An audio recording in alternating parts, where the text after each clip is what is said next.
Merci Elia. Merci d'être venu le voir 2 fois. À Cannes, il y a eu de belles projections et c'est marrant parce qu'il y a beaucoup de jeunes Corses qui étaient à Cannes et encore pendant l'avant-première, on a entendu ça plusieurs fois encore. Beaucoup d'étudiants cinéma, ouais. Donc c'est magnifique et ça veut dire que la jeunesse qui a une appétence de cinéma se porte bien. Donc merci déjà pour ça.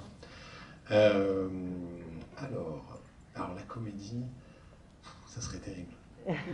Ça serait terrible. Si je me mettais à la comédie, vraiment, non, je crois que chacun a vraiment son ADN, sa spécificité, des choses de par leur passif sur le cœur. Même si on sait que les comiques sont les mêmes. Alors peut-être dans la vie, certainement pas à moi de le dire. Et les comiques sont des grands clowns tristes, finalement. On en connaît quelques-uns dans notre entourage et c'est aussi une sorte il y a quelque chose de cathartique aussi pour eux de faire ça. Moi, ma catharsis, elle est plus dans le drame. Voilà. Les films, généralement, quand on essaie de faire de l'art, c'est généralement mieux quand c'est intime. Quand c'est intime, c'est cathartique. Et voilà. Mais la comédie, je pense que non, c'est pas pour moi. Et bien sûr, avec grand plaisir pour la photo. Justement, j'allais dire l'inverse de la jeune fille, c'est-à-dire que ces derniers temps, les films corses nous invitent vraiment à avoir le grand banditisme. Il y a eu le retour de Corsini, à son image de Peretti, Borgo. Il va y avoir le Mohican, qui va y avoir au mois de mars prochain, qui est un film formidable qu'on a découvert il y a peu de temps. Moi, je ne vois pas les comédies corses, je sais qu'il y en a quelques-unes, mais comment tu expliques déjà ce regain pour la Corse? On a l'impression qu'il y a C'est vrai que un regain, il faudrait encore qu'il y ait eu un gain. Oui. Corse, il y a 5 réalisateurs coup sur coup qui font des... Non mais il s'est passé quelque chose, ça grésille. Ouais, là ça va.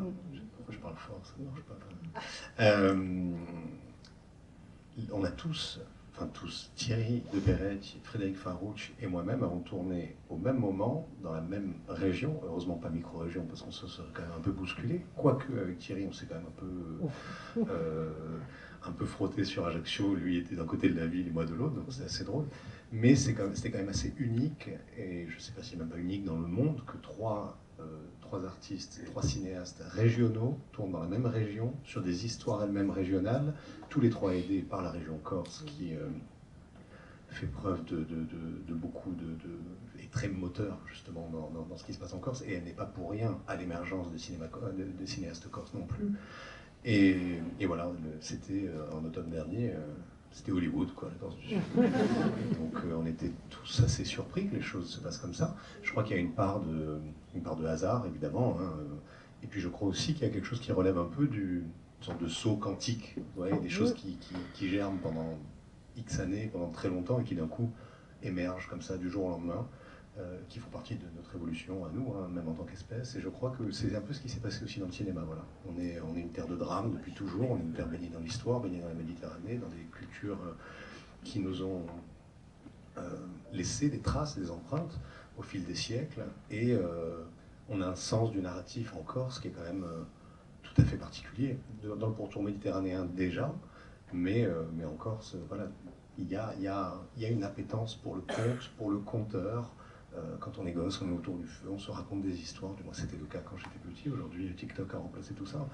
Mais c'est vrai qu'il y a des prédispositions à raconter des histoires, malheureusement souvent des drames. Certains ont préféré en rire, et il y a vraiment de quoi rire chez nous. Donc il y a beaucoup de place, je pense, à la comédie en Corse. Mais je crois qu'il y avait un terreau extrêmement propice, et il était temps surtout que les réalisateurs corses se réapproprient leur narratif, leur histoire, pour les raconter eux-mêmes, et ne pas forcément les laisser raconter par d'autres, car trop souvent de manière galvaudée, malheureusement. On évoquait ce rapport père-fille, mais est-ce que tu as envisagé à un moment que ce soit un fils et pas une fille? Oui, au tout début, oui, la question s'est posée, c'était un enfant, et puis oui, il a fallu choisir, et c'est vrai que plonger une jeune fille dans un monde d'adultes sombre, opaque et essentiellement masculin nous paraissait être plus intéressant d'un point de vue purement dramaturgique. Et oui, on a posé le pour et le contre, et ça s'est assez rapidement imposé. Mais par contre, je ne pense pas qu'on aurait traité et écrit ce personnage de manière différente si ça avait été un garçon. En fait, c'est vraiment avant tout une enfant. Voilà. Et on n'a pas joué sur le genre, sur le genre. À aucun moment donné, Lésia n'est jamais sexuée. C'est avant tout une enfant et une fille. Quel âge a-t-elle? Dans le film ou dans la vraie vie? Dans la vraie vie? Dans la vraie vie, elle avait 21 ans au moment du tournage, donc 22 aujourd'hui. Ah, c'est jeune. Elle est plus âgée que ce qu'elle est dans la narration. Et si vous la voyez, vous lui donnez vraiment l'âge de la narration. Elle est plus prononcée. Elle fait 16 ans. Pourquoi est-ce qu'il parle moitié en corse et moitié en corse? Parce que c'est comme ça qu'on parle en corse. Excusez mon ignorance, je n'y suis jamais allé. C'est exactement comme ça que... Mais je vous en prie, non, je vous réponds, c'est exactement comme ça qu'on parle en Corse. Quand des Corses parlent entre eux, vous avez et certains Corses sont dans la salle et pourront en témoigner, vous avez des ruptures comme ça de rythme, de ton et de langue aussi, qui se font de manière complètement inconsciente, complètement naturelle, et on passe de l'un à l'autre sans même s'en rendre compte, d'une discussion à l'autre, d'un sujet à l'autre. Parfois c'est sans s'en rendre compte, mais c'est pour marquer, pour appuyer, ça devient même une sorte d'effet de syntaxe, hein, mais on alterne vraiment entre l'un et l'autre quand on est bilingue. Désolé, excusez-moi. Je vous en prie. C'est pas une offense. Hein. Moi j'ai une question pour Audrey, parce qu'on en a parlé tout à l'heure à table. Tu avais tendance à mettre un peu trop de musique, je schématise, hein, mais toi au contraire, quand tu as vu le premier montage, etc., tu avais tendance à enlever des plages musicales. Comment tu travailles là-dessus? En concertation avec Julien évidemment, mais enlever plutôt, alors c'était enlever des plages et c'était surtout d'enlever tout ce qui pouvait, pour aller dans le sens de ce que vous disiez, tout ce qui appuyait un peu trop. En fait, ce film est tellement sur une ligne de crête, voilà, encore une fois, de pudeur, en fait, dès qu'il y avait une note de trop, il y avait quelque chose qui jurait et qui n'était pas à la hauteur de la beauté à la fois pudique et radicale, comme je disais tout à l'heure. Et donc du coup, c'est plus des choses où on les avait imaginées, moi parce que j'avais lu le scénario, on avait imaginé des scènes musicales, et en fait, à un moment donné, le film dicte aussi sa propre musique, et donc il faut l'écouter.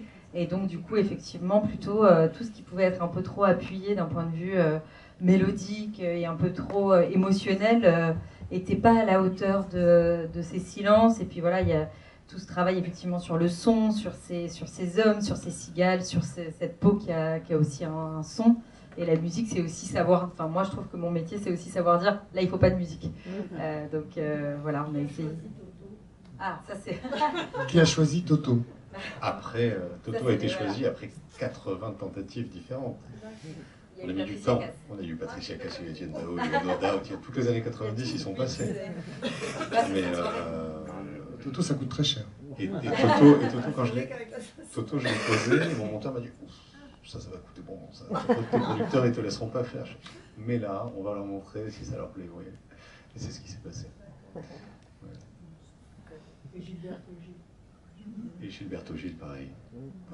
Mais ça, c'était prévu depuis le début, parce que cette scène est basée, d'un point de vue narratif, sur la bossa. C'est le fait qu'il entende de la bossa qui sourit, et elle qui lui demande qu'est-ce qu'il y a, et il replonge dans les souvenirs avec sa mère, ce qui permet justement de déclencher, dans un premier temps, cet échange, et puis ensuite cette longue confession où le père se livre enfin.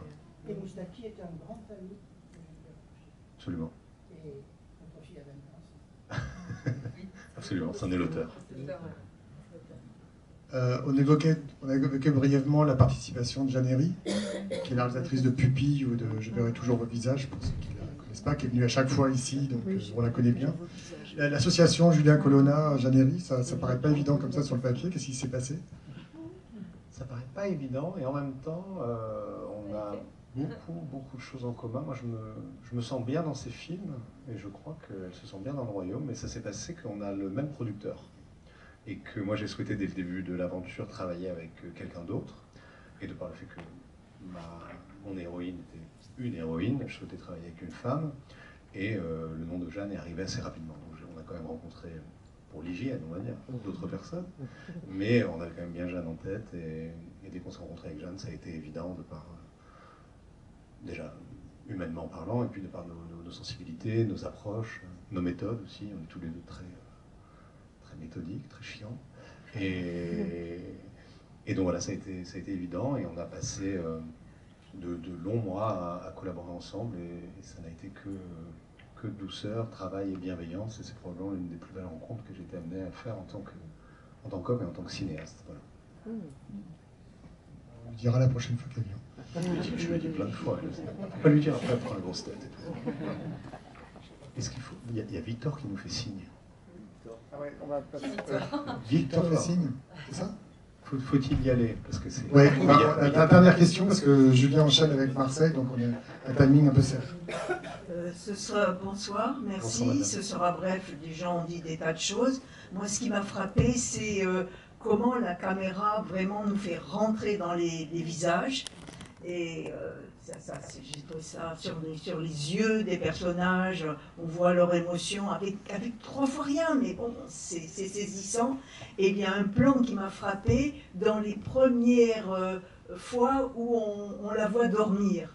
Il y a un plan en contre-plongée dans une atmosphère très obscure, et j'ai dit c'est fou, on dirait un animal.